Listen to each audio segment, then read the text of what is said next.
안녕하세요. 사연을 부탁해입니다. 오늘의 사연을 소개하겠습니다. 저는 현재 이혼을 하고 엄마와 함께 이제 막 돌이 지난 아들을 키우고 있습니다. 그런데 최근에 아주 기가 막힌 일을 겪었었는데요. 도대체 사람 인생이라는 것이 언제 어떻게 될지 아무도 모른다고 하더니 저에게도 그런 드라마 같은 일이 일어났습니다. 저는 회사에서 일을 하고 엄마는 집에서 우리 아들을 돌보고 있었는데 다들 아시겠지만 손주 보는 일이 어디 보통 일인가요? 거기다 제가 밤늦게까지 일을 하는 날이 많다 보니 엄마 혼자 독박 육아를 하는 날도 많았어요. 그렇다 보니 저는 엄마에게 항상 미안한 마음이 가득했어요. 하지만 엄마는 항상 밝으셨고 제게 짜증 한번 내지 않았어요. 괜찮아. 할미가 손주 보는 게 힘들긴 뭐가 힘들다고 그래. 회사에서 밤낮 없이 일하는 네가 힘들지. 내가 너한테 죄가 많다. 라는 말을 할 뿐이었어요. 저는 그런 엄마 덕분에 아무 걱정 없이 회사를 다닐 수 있었고 회사가 좀 힘들긴 했지만 월급이 적진 않았기에 우리 셋이 그냥저냥 먹고 살만했어요.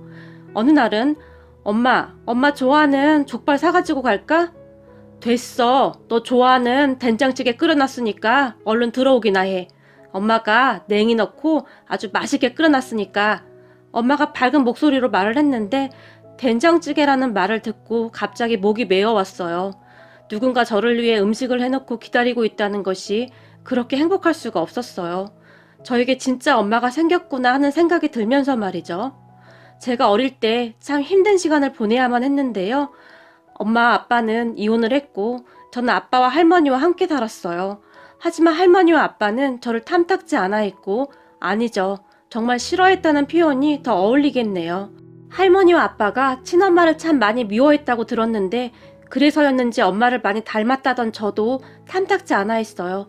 저는 밥 먹는 것조차 눈치를 보며 살곤 했었는데 그 와중에 아빠가 교통사고로 돌아가시면서 저는 정말 어쩔 수 없이 보호시설로 들어가게 되었어요. 할머니가 제 양육을 포기해버렸거든요. 그런 할머니를 미워했다거나 그렇진 않았어요. 오히려 보호시설이 제게는 더 좋았을 정도였으니까요.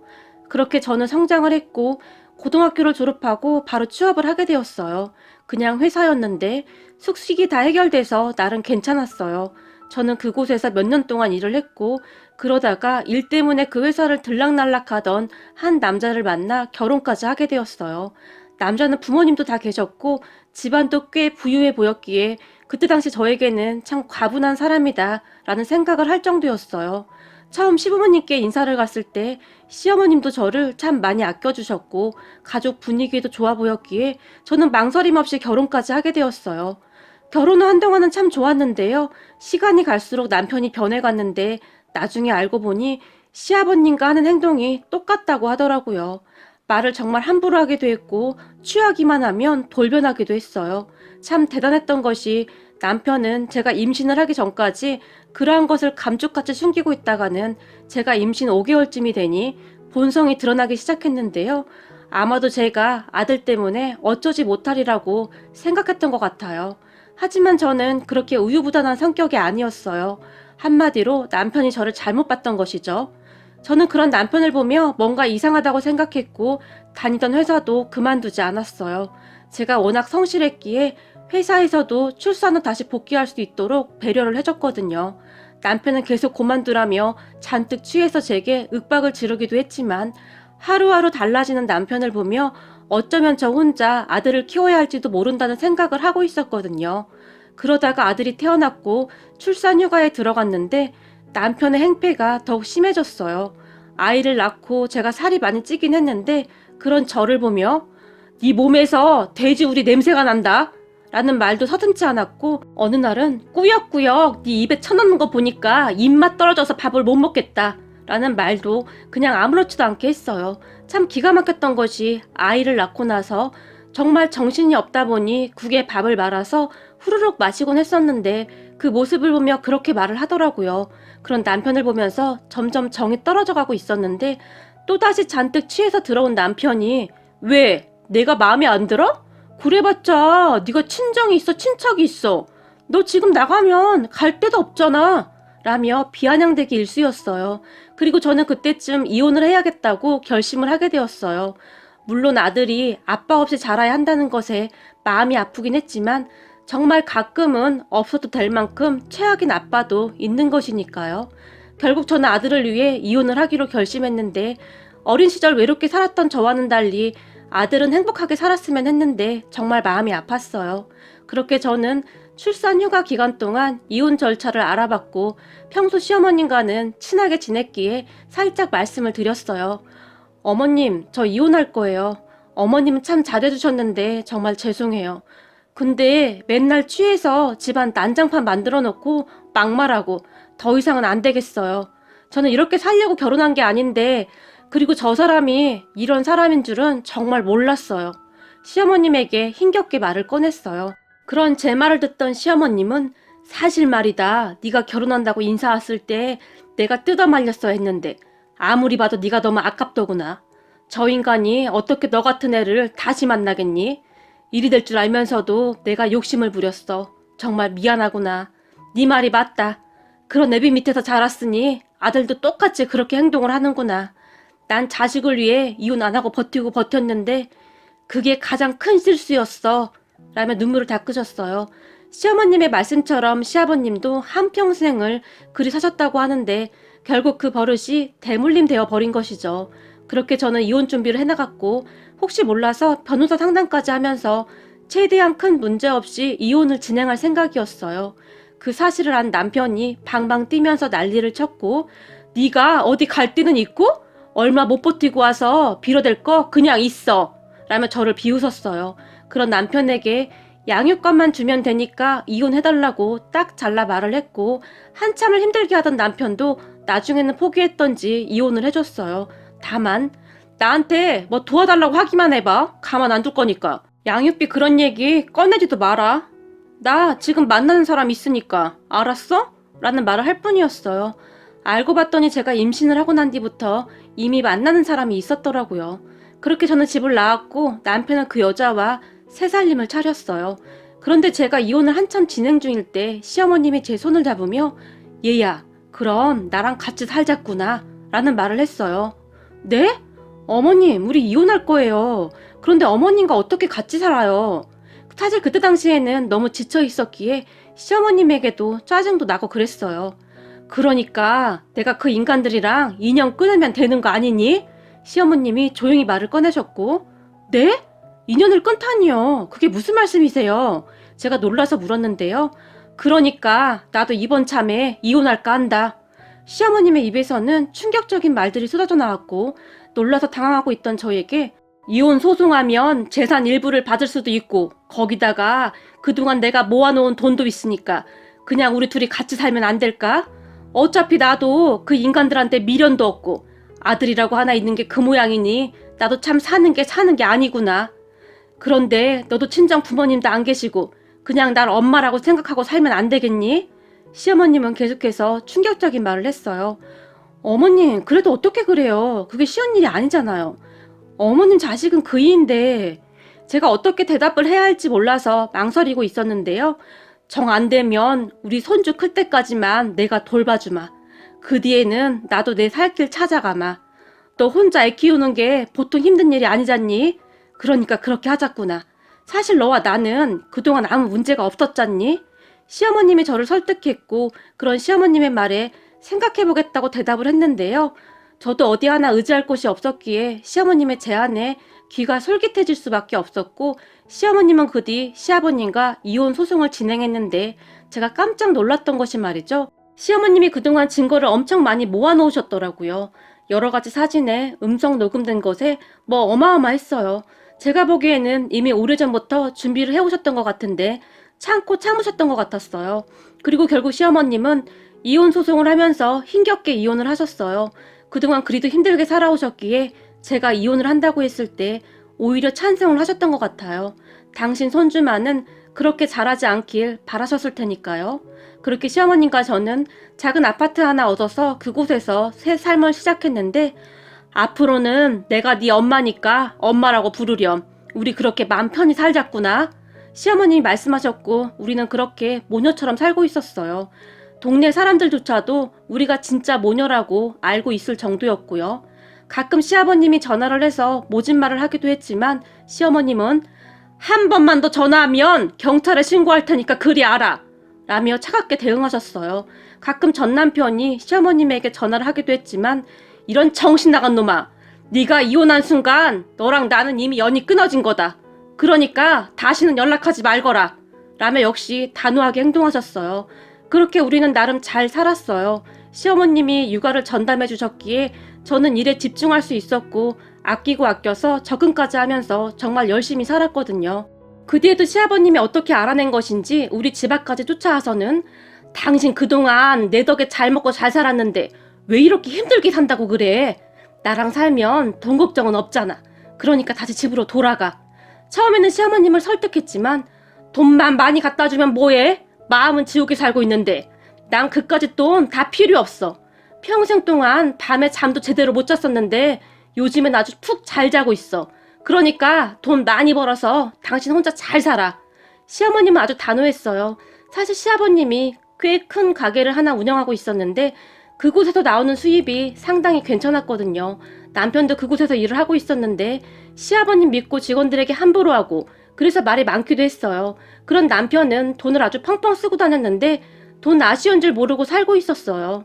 그렇게 시어머님이 눈 하나 깜빡이지 않자 시아버님이 난동을 피우기 시작했는데 제가 바로 경찰에 신고를 해버렸어요. 물론 그런 저를 보며 냉혈한이라고 생각할지도 모르겠지만 시아버님의 손버릇이 아주 고약해서 제 입장에서는 시어머님을 지켜야만 했어요. 시어머님은 아들을 제외하고 제게 있어 하나밖에 없는 가족이었으니까요. 경찰에 신고를 한 후 시어머님에게 엄마 미안해. 근데 난 엄마한테 또 손 찍어 말까봐. 그럼 엄마가 다치니까. 난 엄마가 다치는 게 정말 너무 싫어. 제가 눈물을 흘리며 시어머님을 꼭 끌어안았는데요. 시어머님이 그런 저를 정말 있는 힘껏 안아주면서 살면서 내가 낳은 아들 자식도 그렇게 날 막아준 적이 없는데 정말 고맙구나. 시어머님도 한동안 소리내어 우셨어요. 그렇게 시어머님과 함께 살게 되면서 더 많은 대화를 하게 되었는데요. 사실 전에 우리 친정이 아주 부자였어. 근데 우리 아버지 사업이 부도나면서 하루아침에 가족들이 다 길거리에 나앉게 됐다. 정말 하루하루 살아가기가 힘든 그런 시절이었어. 근데 평소에 날 마음에 품고 있던 네 시아버지가 우리 부모님을 찾아와서 나와 결혼만 시켜주면 앞으로 편히 살게 해주겠다고 했더구나. 예정대로였다면 난 그때 대학을 졸업한 뒤 유학을 다녀와서 대학 교수가 되고 싶었다. 옛 생각이 나는지 시어머님의 눈시울이 붉어지셨어요. 그런 시어머님의 말에 유학이요? 제가 놀라서 물었는데요. 그래, 난 피아노를 전공하고 있었다. 거기다 꽤 괜찮은 실력이었었지. 그런데 아버지 사업이 부도나면서 모든 것이 엉망이 되었어. 그런 와중에 네 시아버지가 허구한 날 우리 부모님에게 찾아와서 그렇게 잘하니 우리 부모님도 마음이 움직이기 시작하더구나. 무엇보다도 돈이 많은 네 시아버지한테 마음이 갔던 것이겠지. 아무래도 부모님은 평생을 돈 걱정 없이 살았던 내가 앞으로도 좀 풍요롭게 살길 바라셨겠지. 시어머님이 잠시 말을 멈추셨어요. 그리고는 그런데 우린 달라도 너무나 달랐어. 네 시아버지는 대학을 나오지 못해서 내가 자기를 막대한다는 말을 수시로 하면서 나한테 함부로 했다. 물론 금전적으로는 편했지. 우리 부모님에게 인심 쓰듯이 돈도 막 주고 했으니까. 하지만 집에 돌아와서는 나를 그렇게 못살게 굴었다.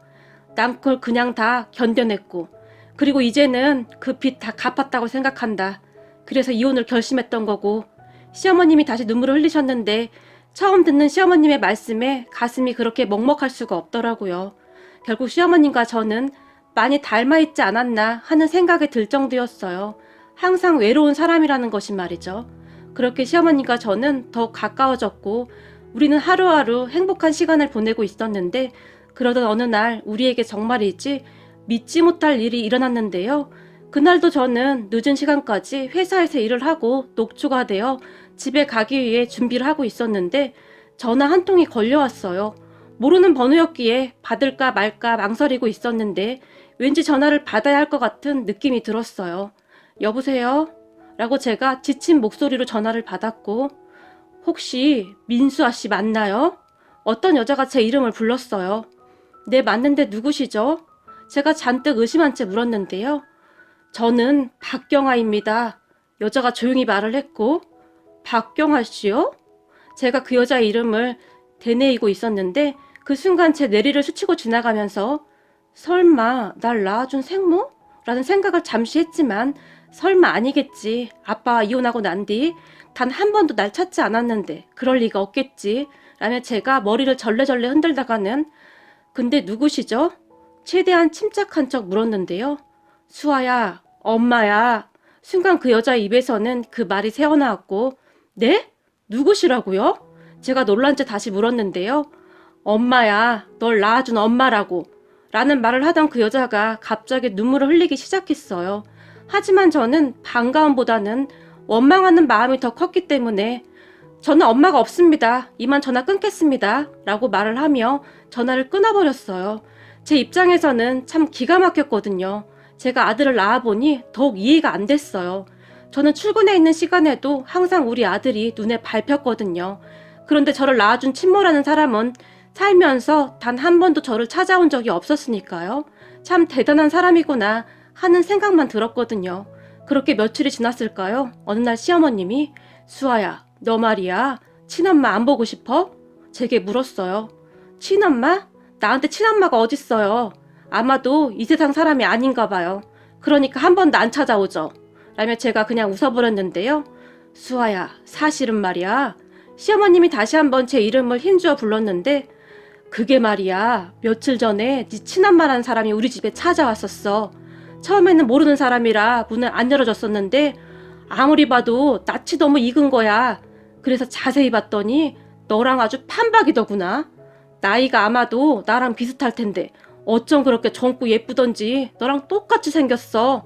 시어머님이 제 눈치를 보며 말을 꺼냈어요. 그 사람 이야기는 하지 않았으면 좋겠어요. 지금 나한테는 엄마밖에 없어요. 자식 그렇게 두고 가버린 엄마는 생각하고 싶지도 않아요. 제가 기분 나쁜 듯이 말을 했지만 네 엄마 얘기 들어보니 네 엄마한테도 딱한 사정이 있더구나.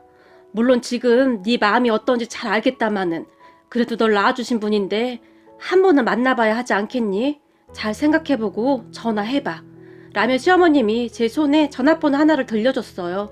얼떨결에 연락처를 받은 저는 며칠 동안 그 연락처를 뚫어지라 바라보다가는 결국 연락을 하게 됐는데요. 저 민수아입니다. 도대체 이제 와서 저를 만나고 싶은 이유가 뭐죠? 혹시 먹고 살기 힘드셔서 그래요? 그런데 어쩌죠? 저도 돈이 그렇게 많지가 않아서요. 그동안 원망만 가득했기에 제가 모진 소리를 해댔는데요. 연락 줘서 고맙다. 정말 고맙다. 제발 나 한 번만 만나주면 안 되겠니? 제게 간절하게 부탁을 했어요. 그렇게 저는 친엄마라는 사람과 마주하게 됐는데 친엄마의 첫인상은 아주 말끔했다고 해야 할까요? 아니죠. 부잣집 사모님같이 고상해 보였다고 해야 할까요? 아무튼 그런 인상이었어요. 무슨 일이시죠? 이렇게 만나보니 돈이 없으신 것 같지도 않은데 이제 와서 저를 찾는 이유가 뭐죠? 제가 여전히 쌀쌀맞은 목소리로 물었어요. 수아야, 엄마가 정말 미안하구나. 진작 널 찾았어야 했는데 너무 늦었구나. 정말 미안하다. 하지만 엄마는 단 하루도 널 잊은 적이 없었어. 라며 친엄마가 눈물을 흘렸고 그런 엄마를 보며 저기 죄송한데 용건만 간단하게 말씀해 주세요. 수아야, 처음엔 네 아빠와 할머니에게 널 키우게 해달라고 빌고 또 빌었었다. 하지만 네 할머니와 아빠 생각에는 널 데리고 있어야만 내가 그곳으로 다시 돌아갈 거라고 생각하고 있었던 것 같더구나. 널 상대로 날 자기들 마음대로 하고 싶었던 거지. 물론 널 생각하면 그렇게 했어야 했는데 엄만 참을 수가 없었어. 네 아빠뿐만 아니라 네 할머니의 이상한 행동들을 견딜 수가 없었어. 그래서 떠났던 건데 그 뒤 난 미국 사람과 재혼을 하게 됐고 미국으로 가게 되었어. 하지만 항상 널 그리워하고 있었단다. 말을 하는 내내 친엄마의 눈에서는 눈물이 쏟아졌어요. 친엄마의 말에 의하면 할머니가 친엄마를 그렇게 못살게 굴었다고 했는데 아빠가 있을 때는 잘 해주는 척 하다가 아빠가 회사를 가게 되면 엄마를 그렇게 구박했다고 했어요. 처음에는 이해하려고 했대요. 할머니에게는 아빠밖에 없었으니 집착을 하는 거겠지라고 말이죠. 하지만 날이 갈수록 심해져갔고 아빠까지 나서서 엄마를 병원에 입원시켜 버리겠다는 등 막말을 서슴지 않았다고 하네요. 어느 날은 엄마가 할머니에 대해 진지하게 아빠에게 말을 했지만 아빠는 정신 나갔어? 우리 엄마가 그렇게 행동할 리가 없잖아. 지금 우리 엄마랑 나 이간질 지키는 거야? 너 정신병원이나 알아봐.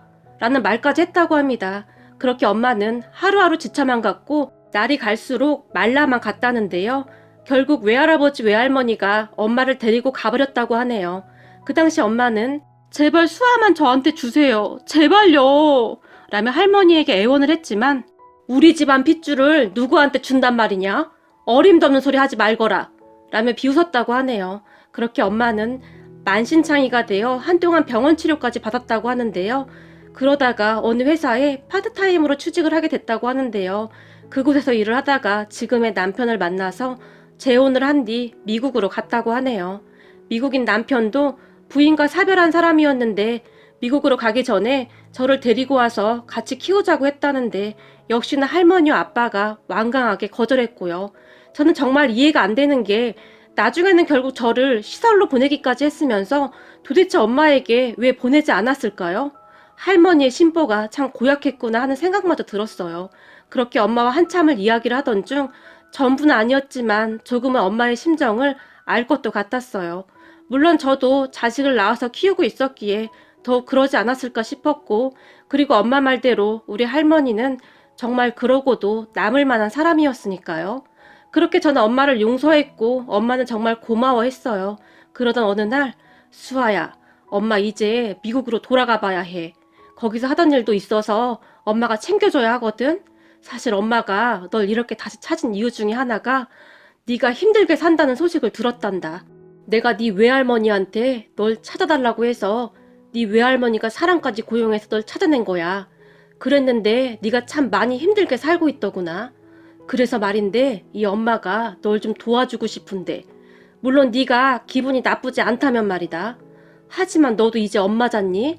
네가 낳은 아들 앞날을 위해서라도 엄마 도움을 좀 받아도 될 것 같은데. 엄마가 어렵게 말을 꺼냈어요. 우선 지금 살던 집에서 이사를 좀 하자꾸나. 저번에 가보니까 집이 습해서 곰팡이도 많고 우리 손주 건강에도 좋지 않을 것 같더구나. 그리고 네가 먹고 살 수 있게 도와주고 싶어. 그래서 말인데 엄마가 지금 하고 있는 사업을 한국에서도 시작할 계획이거든.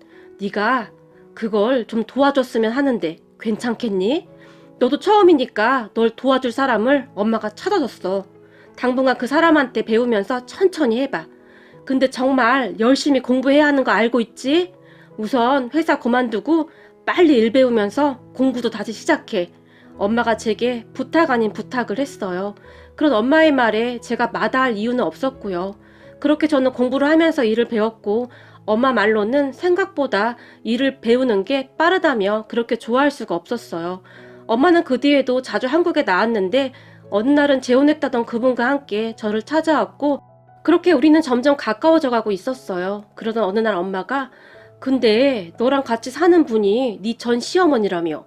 내가 알아보니 네 전 남편이 너한테 참 못되게 굴었다고 하던데 전 시어머니랑은 왜 같이 살고 있는 거니?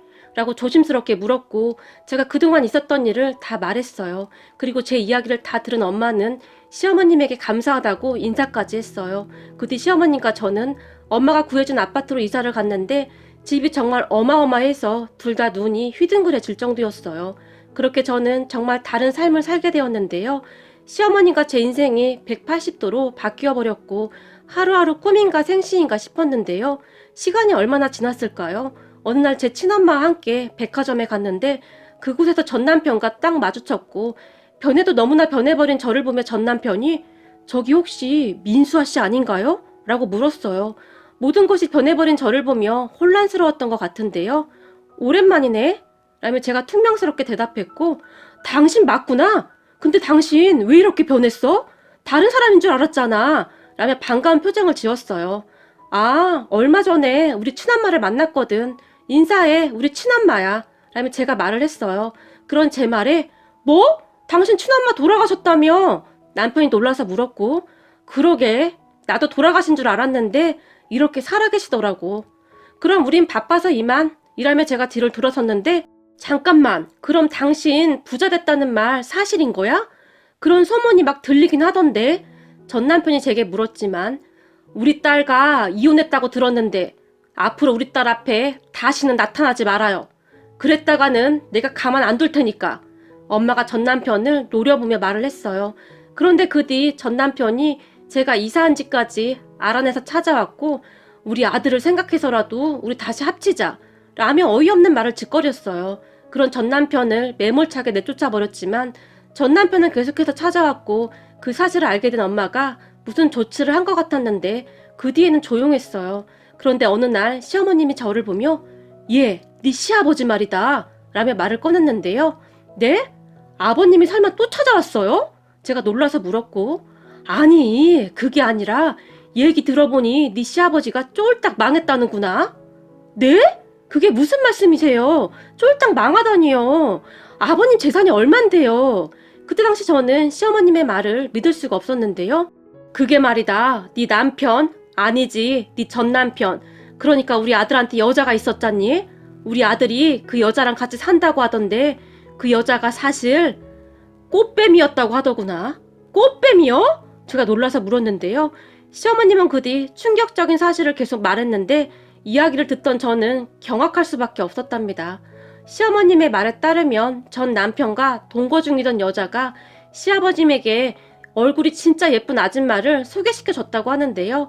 남편의 동거녀와 그 아줌마가 짜고 시아버님에게 정말 괜찮은 땅이 있다고 소개를 해줬고 그 요상한 꽃뱀 아줌마에게 혹할 대로 혹한 시아버님이 잘 알아보지도 않고 그 땅을 덥석 물었다고 하는데 알고 보니 그 땅이 사람 발길도 끊긴 그런 야산에 있는 땅이었다네요. 암튼 뭔가 엄청 복잡하긴 했는데 두 꽃뱀들한테 진짜 영혼까지 털린 거죠.